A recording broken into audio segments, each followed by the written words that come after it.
صلی اللہ علیہ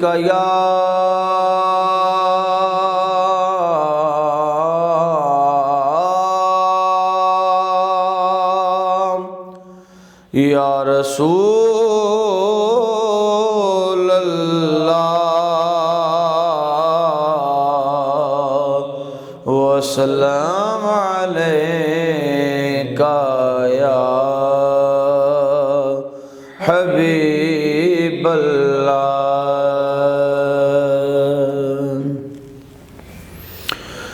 نصیباں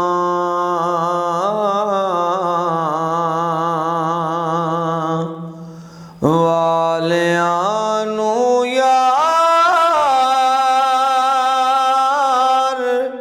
دے دیدار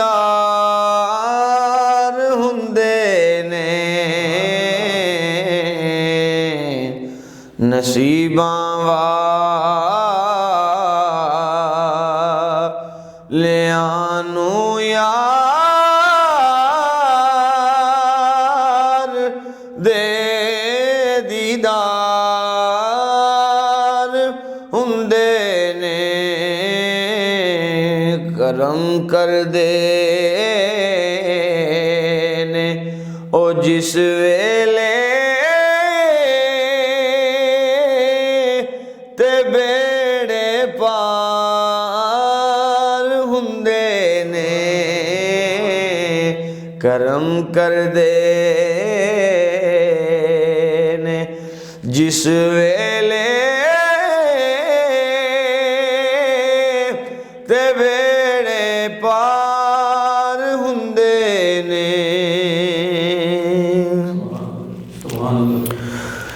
کدی بھی خوف نہیں رکھ دے حشر دے امتحان دا کدی بھی خوف نہیں رکھ دے حشر دے امتحان دا جڑے زہرا دے بچیاں دے او خدمتگار ہندے نے کرم کر دے نے جس ویلے تے بیڑے پار ہندے نے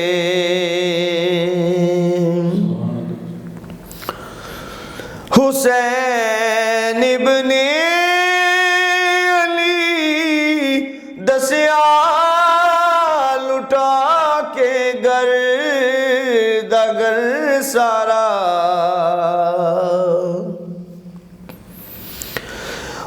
حسین ابن علی دسیا لٹا کے گئے دگر سارا رضا جے یار دی ہووے کدو انکار ہندے نے نصیباں والیاں نو یار دے دیدار ہندے نے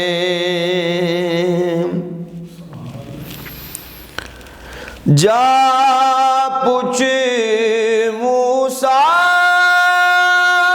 نبی کولو گواہی تور دے دائے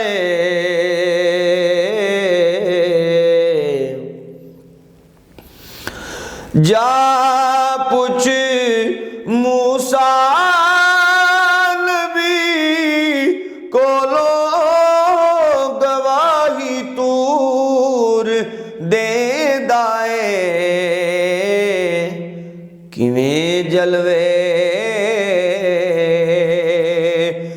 نظر آندے کیویں دیدار ہوندے نے او خواباں وچ وی آ جاندے جنہاں نال پیار ہوندے نے تڑپ دے جو دنے راتی او کل دربار ہوندے نے۔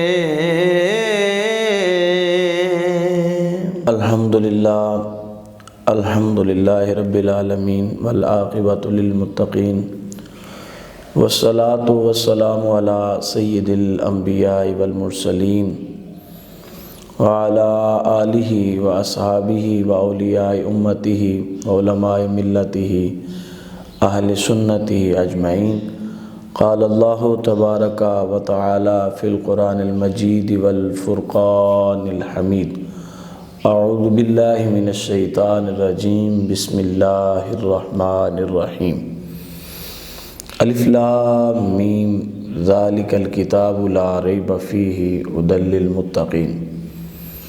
ان اللہ وملائکتہ یصلون علی النبی یا ایھا الذین آمنوا صلوا علیہ وسلموا تسلیما۔ الصلاۃ والسلام علیک یا سیدی یا رسول اللہ وعلی آلک واصحابک یا سیدی یا خاتم النبیین۔ اللہ خالق کائنات کی حمد اور لامحدود درود پاک اس ہستی کی بارگاہ میں جو اپنا لعاب دہن مبارک کڑوے کنویں میں ڈالیں تو شہد سے زیادہ میٹھا ہو جائے۔ لامحدود درود پاک اس ہستی کی بارگاہ میں جو خود نہ جائیں، خود آواز بھی نہ دیں، بلکہ اپنا پیغام بھیجیں تو درخت چل کے بارگاہ میں آ جائیں۔ لامحدود درود پاک اس ہستی کی بارگاہ میں جو محبوب کریم اپنے غلام کے گھر جائیں، بکرا ذبح کیا جائے، پھر اس کی بوٹیاں بنائی جائیں، پھر وہ پکائی جائیں، پھر حضور بھی کھائیں اور حضور کے صحابہ بھی کھائیں، اور ان کھائی ہوئی بوٹیوں کی ہڈیوں پہ اللہ کے محبوب ہاتھ رکھیں تو بکرا پھر زندہ ہو جائے۔ اس محبوب کریم صلی اللہ علیہ وآلہ وسلم کی بارگاہ میں ہدیہ درود و سلام پیش کرنے کے بعد سامعین و ناظرین السلام علیکم ورحمۃ اللہ وبرکاتہ۔ حسب سابق کی طرح اس دفعہ بھی الحمدللہ ماہ رمضان المبارک میں رمضان ٹرانسمیشن کے سلسلے میں جو کہ انجمن غلامان مصطفیٰ انٹرنیشنل کے زیر اہتمام منعقد ہوتی ہے، جس کی سرپرستی عاشق رسول، خادم دین متین، محب العلم والعلماء، عزیزم محترم حاجی محمد افضال اقبال صاحب اور عزیزم محترم صاحبزادہ حافظ پیر محمد اعجاز حسین قادری صاحب زیدہ مجدہ فرماتے ہیں، اور بڑی ہی قابل قدر ہستی برادر اکبر خطیب اہل سنت حضرت علامہ مولانا قاری عصمت اللہ قادری صاحب فرماتے ہیں۔ تو اللہ خالق کائنات کی بارگاہ میں دعا ہے اللہ کریم ہماری یہ کوشش کاوش اپنے حبیب اکرم صلی اللہ علیہ وآلہ وسلم کا صدقہ اپنی بارگاہ میں قبول و منظور فرمائے، اور یہ ہمارے لیے اور ہمارے عزیز و اقربا اور ساری امت کے لیے ذریعہ بخشش و نجات فرمائے۔ اور اس سلسلے میں جتنے لوگ ہمارے ساتھ کسی حوالے سے بھی تعاون کرتے ہیں، چاہے وہ ایڈیٹنگ کے حوالے سے ہو، چاہے وہ مووی میکنگ کے حوالے سے ہو، چاہے وہ شیئرنگ کے حوالے سے ہو، جو اس پیغام کو آگے شیئر کرتے ہیں، جو یہ پیغام دوسرے لوگوں تک پہنچاتے ہیں، جتنے بھی لوگ ہمارے ساتھ وابستہ ہوتے ہیں، اللہ پاک سب کو جزائے خیر عطا فرمائے۔ تو سامعین و ناظرین، میں نے آپ احباب کے سامنے قرآن مجید فرقان حمید میں سے ایک آیہ مقدسہ تلاوت کرنے کا شرف حاصل کیا ہے۔ آئیے اس کے ترجمے کی طرف چلتے ہیں۔ اللہ خالق کائنات نے قرآن پاک میں ارشاد فرمایا الف لام میم۔ یہ آپ جب بھی قرآن پاک کی تلاوت کریں گے تو آپ کو ایسے بہت سے حروف قرآن پاک میں ملیں گے، کہیں الف لام میم ہے، کہیں الف لام را ہے، کہیں کاف ہا یا عین صاد ہے، اس طرح کے حروف ملیں گے۔ تو اکثر جگہ پہ جب بھی آپ ان حروف کو دیکھیں گے تو ان کا ترجمہ نہیں کیا جاتا، باقی ساری آیات کا جو ہے وہ ترجمہ کیا جاتا ہے لیکن ان کا ترجمہ نہیں کیا جاتا۔ تو حضور نبی کریم صلی اللہ علیہ وسلم کے دیوانوں ان حروف کو حروف مقطعات کہتے ہیں۔ ان کا مطلب یا اللہ جانتا ہے یا اللہ کی عطا سے اس کے حبیب پاک جانتے ہیں۔ آگے اللہ خالق کائنات نے ارشاد فرمایا ذالک الکتاب، یہ وہ کتاب ہے۔ اب ہم نے پہلے تو یہ دیکھنا ہے کہ قرآن مجید ہے کیا اور اس کے پڑھنے والے کو فوائد کیا ملتے ہیں، اور اس قرآن پاک کی بدولت کیا ہوا، اور اس سے محبت کرنے والوں کو کیا انعامات ملتے ہیں، اللہ تعالیٰ کی کتنی رحمتیں ملتی ہیں، اور جو لوگ اس سے روگردانی کرتے ہیں ان کے لیے وعید کیا ہے۔ ان موضوعات پہ چند لمحے آپ کے ساتھ گفتگو ہوگی۔ اللہ خالق کائنات نے ارشاد فرمایا ذالک الکتاب، یہ وہ کتاب ہے۔ پہلے نمبر پہ یہ یاد رکھیں کہ جتنے بھی انبیاء کرام تشریف لائے، اللہ پاک نے تمام انبیاء کرام کو بڑے بڑے معجزات عطا فرمائے، چاہے حضرت موسیٰ علیہ السلام ہو، چاہے حضرت عیسیٰ علیہ السلام ہو، چاہے حضرت نوح علیہ السلام ہو۔ حضرت نوح علیہ السلام کا بیڑے والا جو معجزہ ہے وہ تو اب ہم نہیں دیکھ سکتے، حضرت موسیٰ علیہ السلام کا وہ ید بیضا والا معجزہ اس پہ ہمارا ایمان ہے لیکن ہم دیکھ نہیں سکتے۔ اسی طرح عیسیٰ علیہ السلام کا وہ ہاتھ پھیر کر کوڑوں کو ٹھیک کرنا اور وہ مادرزاد اندھوں کو ٹھیک کرنا، یہ آپ کا معجزہ ہے، اس پہ ہمارا ایمان ہے لیکن اب ہم اس کا مشاہدہ نہیں کر سکتے۔ حضور نبی اکرم صلی اللہ علیہ وآلہ وسلم کے بھی اس طرح کے بہت سارے معجزات ہیں۔ دیکھیں ہر نبی کو اللہ تعالیٰ نے گنے چنے معجزات عطا فرمائے، کسی کو 5، کسی کو 10، کسی کو 15، لیکن میرے اور آپ کے آقا صلی اللہ علیہ وآلہ وسلم وہ ہیں جن کو اللہ تعالیٰ نے سر کے بالوں سے لے کر پاؤں کے ناخنوں تک سراپا معجزہ بنا کر بھیجا ہے۔ تو حضور نبی کریم صلی اللہ علیہ وسلم کے دیوانوں، حضور کے بھی بے شمار معجزات ہیں اور سرکار کے جتنے معجزات ہیں سب پہ ہمارا ایمان ہے، لیکن آج ہم ان کو دیکھ نہیں سکتے۔ یہ حضور کے معجزات میں سے سب سے عظیم ترین معجزہ قرآن مجید ہے، جس کو آج بھی ہم مشاہدہ کرتے ہیں، دیکھتے ہیں، زیارت کرتے ہیں اور اس سے فیض یاب ہوتے ہیں۔ تو حضور نبی کریم صلی اللہ علیہ وسلم کے دیوانوں، اللہ کا کلام ہے اور نبی پاک کا معجزہ ہے، اور اللہ خالق کائنات خود اس کتاب کی شان اپنے کلام میں ہی بیان فرما رہے ہیں۔ فرمایا ذالک الکتاب لا ریب فیہ، یہ وہ کتاب ہے جس میں کسی قسم کی شک کی کوئی گنجائش نہیں، چاہے وہ اس کے عبارت کے اعتبار سے ہو، چاہے اس کے مکمل یا نامکمل ہونے کے بارے میں ہو، کسی قسم کا بھی اگر کوئی شخص شک کرے، کہے کہ دیکھیں جس طرح کی پچھلی کتابیں تھیں، تورات تھی، زبور تھی، انجیل تھی، یہ جتنی کتابیں تھیں اللہ خالق کائنات نے انبیاء کرام کو عطا فرمائیں، لیکن بعد میں امتوں نے ان میں تحریف کر دی، رد و بدل کر دیا، اور حضور نبی کریم صلی اللہ علیہ وسلم کے دیوانوں جب باری آئی اپنے محبوب کریم صلی اللہ علیہ وسلم کی، تو اللہ خالق کائنات نے فرمایا اے حبیب آپ نے پریشان نہیں ہونا، یہ کلام ہم آپ کو عطا فرما رہے ہیں اور اس کی حفاظت بھی ہم خود کریں گے۔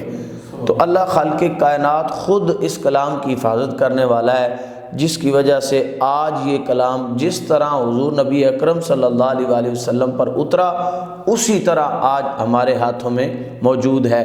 نہ تو ہم یہ کہہ سکتے ہیں کہ بعض لوگ کہتے ہیں کہ اس کی جی آیات آگے پیچھے کر دی گئیں، یہ بھی غلط ہے، ایسا کہنے والا بھی گناہگار ہے، اور جو شخص کہے کہ یہ مکمل نہیں ہے، نامکمل ہے، نعوذ باللہ من ذالک، 25 ہیں، 30 ہیں، 40 پارے ہیں، ایسی بات کرنے والا بھی، تو کسی قسم کا اس میں شک نہیں، یہ مکمل کامل اکمل کتاب ہے اور ہر طرح کے عیب اور نقص سے پاک ہے۔ اس لیے اللہ خالق کائنات نے فرمایا ذالک الکتاب، یہ وہ کتاب ہے لا ریب فیہ، اس میں کسی قسم کا کوئی شک نہیں ہے۔ تو یا اللہ اس کا فائدہ کیا ہے اور فائدہ کن لوگوں کو ہے؟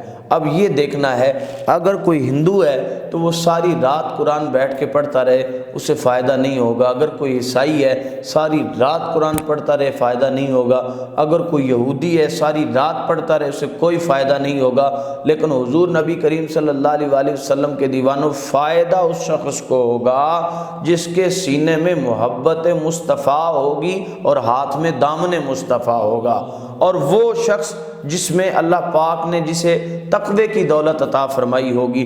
حضرت عمر فاروق رضی اللہ تعالیٰ عنہ نے آپ نے کسی صحابی سے پوچھا کیا جانتے ہو تقوی کسے کہتے ہیں؟ تو اس نے عرض کی حضور تقوی ایسے ہی ہے جیسے کہ دونوں طرف خاردار جھاڑیاں ہوں اور گزرنے والے نے ریشمی لباس پہنا ہو تو وہ کیسے گزرے گا؟ آپ نے فرمایا اپنے جسم کو سمیٹ کر، اپنے لباس کو سمیٹ کر وہ ان جھاڑیوں سے بچاتے ہوئے گزر جائے گا۔ تو عرض کی حضور تقویٰ بھی ایسے ہی ہے، جس طرح کہ انسان نے نامہ اعمال کی چادر اپنے اوپر اوڑھی ہے، ایک سائیڈ پہ زنا کے کنڈے ہیں، ایک سائیڈ پہ شراب کے کنڈے ہیں، ایک سائیڈ پہ چوری کے کنڈے ہیں، ایک سائیڈ پہ دغا بازی کے کنڈے ہیں، ان سارے کنڈوں سے اپنے نامہ اعمال والے لباس کو بچا کر گزر جانے والا شخص جو ہے وہ متقی کہلاتا ہے۔ تو اللہ خالق کائنات نے فرمایا یہ فائدہ کن کو دے گی، یہ ہدایت کن کو دے گی؟ کیونکہ قرآن پاک میں ایک اور جگہ اللہ خالق کائنات نے ارشاد فرمایا بہت سارے ایسے لوگ ہیں جو اسی قرآن کو پڑھ کر گمراہ ہو جاتے ہیں، اور بہت سارے ایسے لوگ ہیں جو اس قرآن کو پڑھ کے ہدایت پا جاتے ہیں۔ تو دیکھنا یہ ہے کہ ہدایت کون سے لوگ پاتے ہیں اور گمراہ کون سے لوگ ہوتے ہیں۔ تو گمراہ وہی لوگ ہوتے ہیں جن کا سینہ محبت رسول سے خالی ہوتا ہے، جن کے پاس تقوی کی دولت نہیں ہوتی۔ اللہ خالق کائنات فرماتا ہے یہ کتاب ہدایت دیتی ہے اور ضرور دیتی ہے، اور دیتی ان لوگوں کو ہے جو تقوی کی دولت سے مالا مال ہوتے ہیں، متقین کے لیے ہدایت ہے۔ اب حضور نبی کریم صلی اللہ علیہ وآلہ وسلم کے دیوانوں، اب اس کی تلاوت کی طرف ہم آتے ہیں۔ حضور نبی کریم صلی اللہ علیہ وآلہ وسلم نے ارشاد فرمایا من قرأ من القرآن حرفا، جو شخص قرآن مجید میں سے ایک حرف تلاوت کرے، من قرأ من القرآن حرفا فلہ عشر حسنات، اس کے لیے 10 نیکی ہیں۔ کتنا بڑا اجر ہے۔ جو لوگ قرآن پاک کی تلاوت کرتے ہیں وہ اس سے بخوبی واقف ہے۔ حضور نبی کریم صلی اللہ علیہ وآلہ وسلم کے دیوانوں، جہاں قرآن پاک کی تلاوت کی جاتی ہے، آج ہمارے گھروں میں پریشانیاں کیوں ہیں، لڑائیاں جھگڑے کیوں ہیں؟